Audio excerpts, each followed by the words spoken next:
Good morning! July 31 kami. Ano siya ba? 6:51 AM. Ang problema ako kung anong papakain ko dito sa asawa ko. Lagi problema namin kakainin. Kakainin. Nga pala, nag-announce na kagabi si Idol Japper. Kasama ako sa challenge for the month of August. So, sana bear with me kung ano man yung magiging vlog ko. Kasi hindi ako makalaya usually kasi talaga naman. Kaya ako konti yung mga videos ko, mas gusto kong vlog is yung sa labas, mga travel vlog. So, ngayon, siguro kayo ganito sa bahay o kaya mga tulad ng mga nakaraan, luluto, baha, yung magiging natin content. So ito yung asawa ko, nakayuko, tatago, di pa nagani hihilamos yun. So bear with me na lang po. Saka sa mga bagong nag-subscribe after ni Japper mag-announce, maraming salamat po. At yung sa mga nag-message na sa YouTube na suporta, maraming salamat din po. Yun lang. Good morning po. See you later. Mamimili muna tayo ang pang-tanghalian at pang-dinner ng mga bata. So dito sa amin yan, tambak ang basura. 2 weeks na walang kumukuha ng basura dito. Tapos nagbahaan nga rin kasi. So hanggang ngayon walang kumukuha. Walang truck, ewan ko mamaya. Sabi kahapon meron daw, sa ibang lugar pa rin kumuha. Noona nila yung mga nandun sa inaalagaan nilang mga tao sa mga pabahay. Dito wala pa rin, tambak na yan. So siguro isang truck hindi kakayanin to. Mga 3 truck dito sa street pa lang namin, sa dami ng basura. So good morning. Let's go to the market.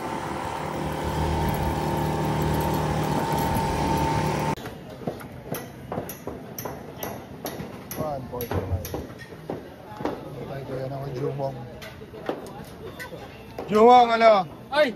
Morning! Morning. Isa na? Di ba? Oo. Bukas. Bukas. Start na bukas. Ayun. Antay isda. Ayun, pag view. Hi, boss.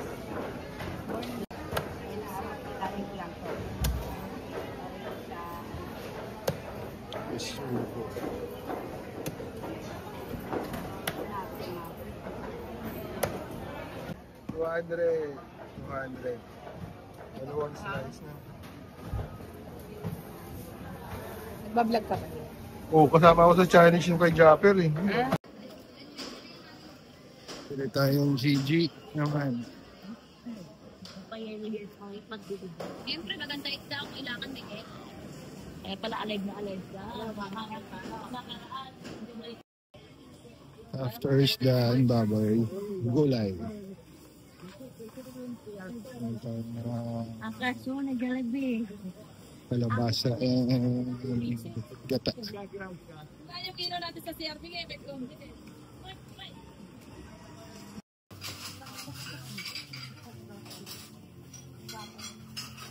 Anong lugaw mga tayo? Got muso ng baboy, sumpia, and lugaw. Kain tayo mga guys, mga kabalbas. Ito sa pinakamasarap na lugawan dito sa Malabon. Isa sa pinakamasarap na lugawan, ang Baby's Lugawan. So ito nabili natin pagkain for... Ay, kalimutan ko yung baka. Yung baka pinabili. Yun ang nakalimutan ko. Bagay na yun. Magandang galunggong. Galunggong saka ito na, galunggong and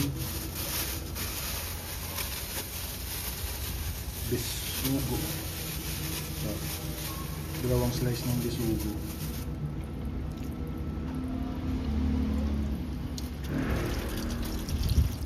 Bumili rin tayo ng baboy. Isang slice ng liempo saka dalawang pork chop. Dalawang slice lang. Kami lang ni misis. Kasi yung mga bata hindi naman mahilig dito sa baboy. Ay, yung isang anak ko, hindi naman mahilig sa baboy. Kaya, yan lang. Parang ngayon lang yan. For this day lang.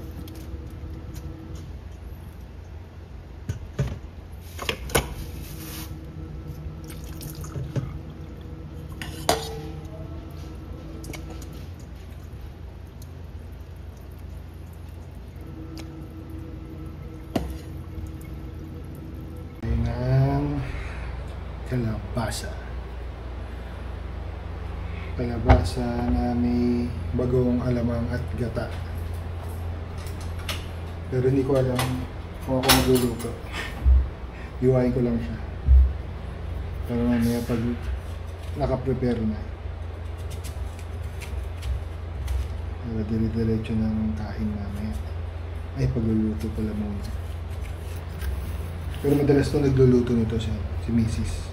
Kasi paborito niya to eh. Kaya malinaw yung mata ng asawa. Mami! Na? 2020K, di ba?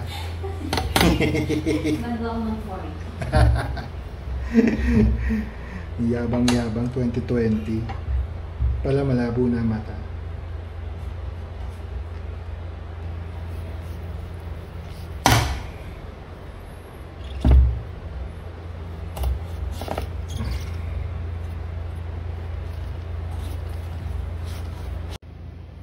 Yan, nabalatan na natin, hiwain na natin.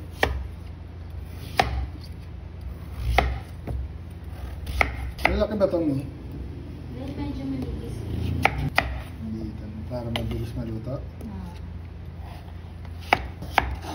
Yan. Pati ikaw gumawa. Alam mo pala eh. Parang maluto ka. Alam ko kasi pang ano lang, nilaga. Baka malaglag o. Alin? Hindi malalaglag yan. Pag lalaglag yan, hindi pupulutin. Asin na natin tong ano. Tong GG. Para mamaya, yun nga, dire-diretso na tayo. Diretso prito. Diretso kain. Kasi si Mrs. ano, nag-work siya dito. Work from home si Mrs. this week. Paalam siya. Kasi nga galing sa ano, nag-recover pa sa baha. Mapansin niyo yung mga ref namin, kung matamaan man ng camera. Ref, yung freezer, nakaangat pa rin. Wala pa akong makatulong mag-ano. Magbaba. Karamihan kasi naglilinis pa ng bahay yung mga kaibigan ko, kaya pagkatapos na nila, saka ako mag-request sa kanila na puntahan ako.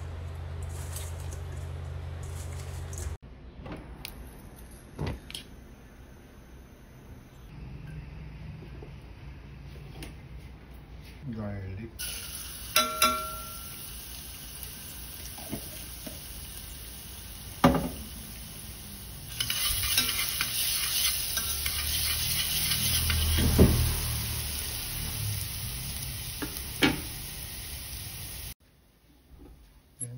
Gonna put... Mami, gano'ng karaming bagong? Okay na to? Ito. Sige, tas konti. Ayan, ganito karami daw. 1 and Plus, ganito pa karami.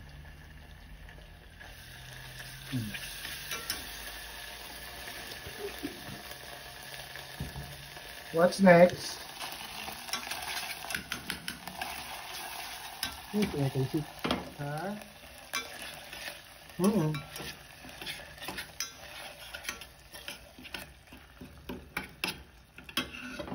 Bakit?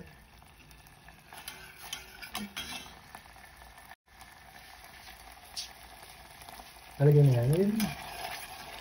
Palabasan.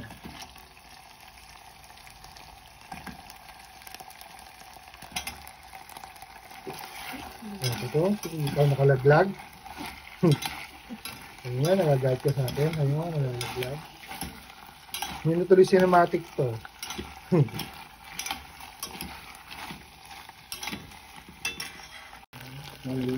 Ngayon natin yung gata.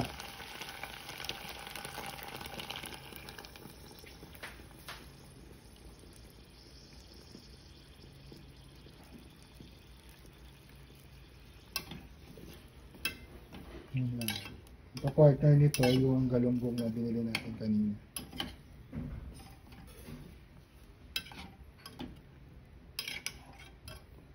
Lalamputin natin yan hanggang malambot na malambot para sarap kasi yan dinudurog sa kanin.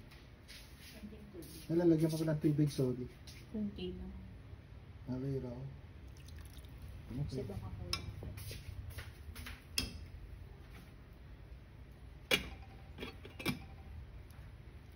Ang bango talaga nung niluluto natin, eh. Iba talaga yung amoy ng alamang pagginisa na uli. Ang sinabi sa ulam. Ang bango. Nakakagutom.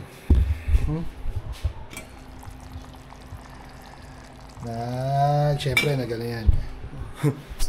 Nag-noise. Maya magpiprito na tayo. So, hindi ko alam kung saan makakarating tong video na to. So, sinimulan ko lang para sa challenge na parang get ready ako na maging madaldal o kung ano man yung may vlog. Pero parang hindi ko pa rin kaya yung sa palengke kanina. Baka pagtinginin ako medyo naalinlangan pa ako, nag-aalangan pa ako. Siguro pag tagal-tagal, kakayanin ko na. O sa 1 month na to, sa challenge ni Idol. Sana magawa ko.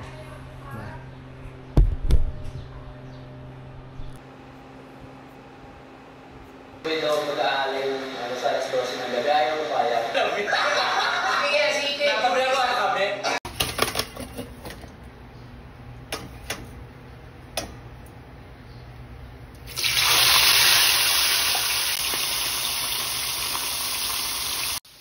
Ito yung kalabasan natin yung bagoong na adamang gata. Medyo nagpita na nakalimutan ko. Matuyuan. Lagot ka ka tayo ng ito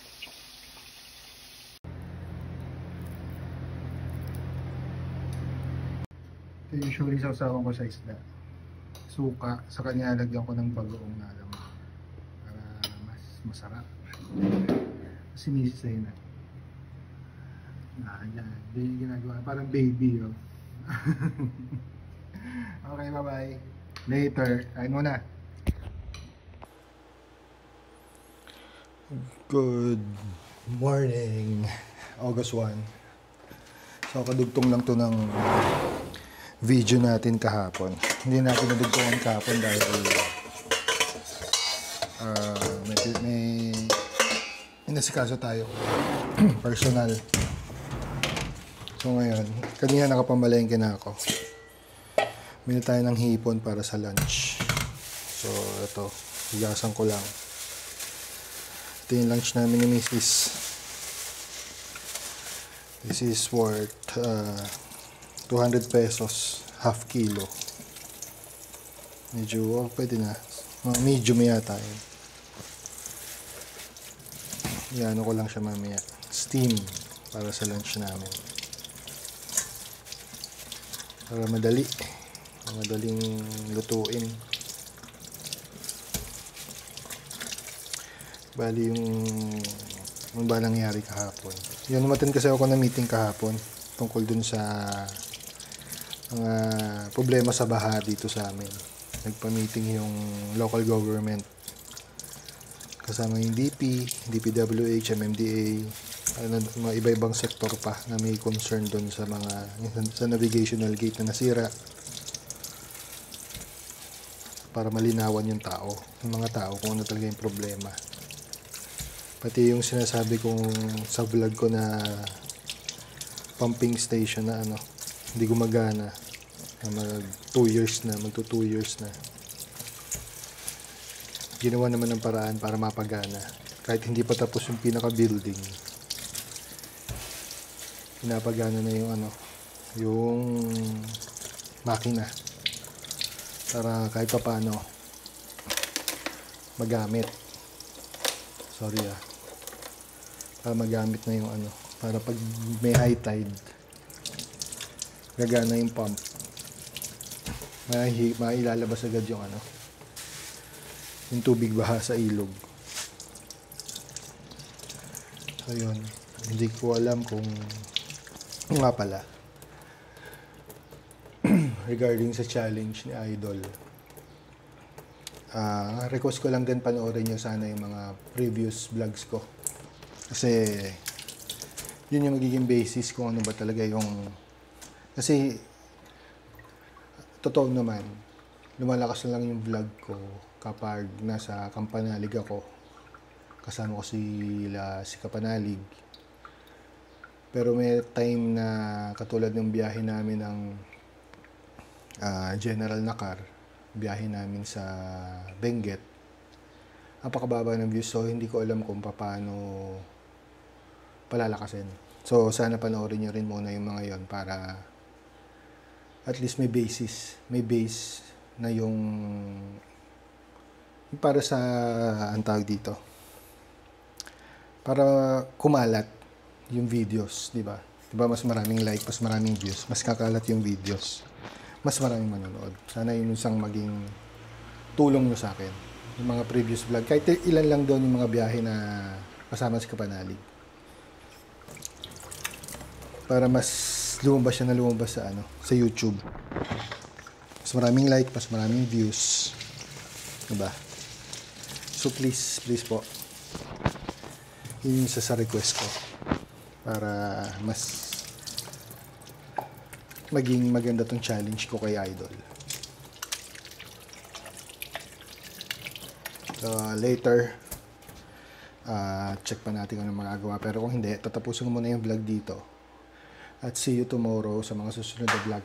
Salamat po. Maraming salamat. Intro pa lang to. August 1. Ngayon, August 1 na. Bye-bye.